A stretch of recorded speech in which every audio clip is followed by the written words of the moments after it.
Assalamualaikum warahmatullahi wabarakatuh. Perkenalkan, saya Siti Aisyah dari Prodi PGMI semester 4 Institut Miftahul Huda. Di sini saya akan mempresentasikan materi dari meningkatkan fokus belajar siswa dengan pendekatan behavioristik.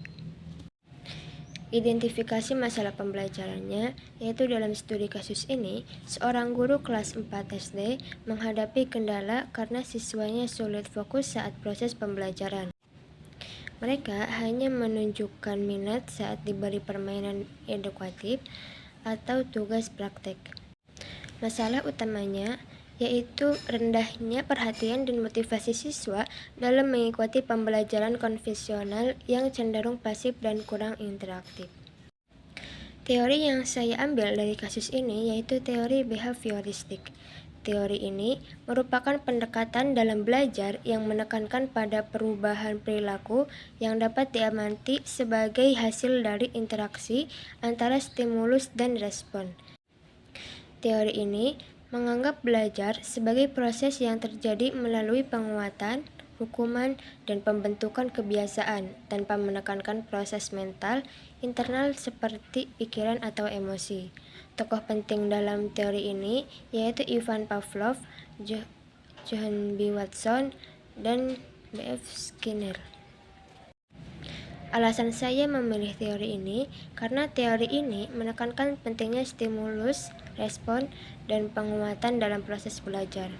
Dalam konteks ini, siswa menunjukkan respon positif ketika diberikan stimulus berupa permainan, edukatif, atau tugas praktek yang bersifat konkret dan menyenangkan. Sebaliknya, ketika hanya diberikan penjelasan secara ceramah, stimulus yang diterima kurang menarik.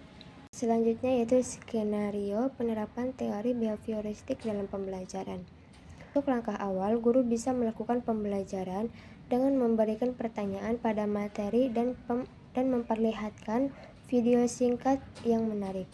Kemudian, siswa dibagi dalam kelompok kecil dan diberikan alat sederhana untuk mengamati suatu materi.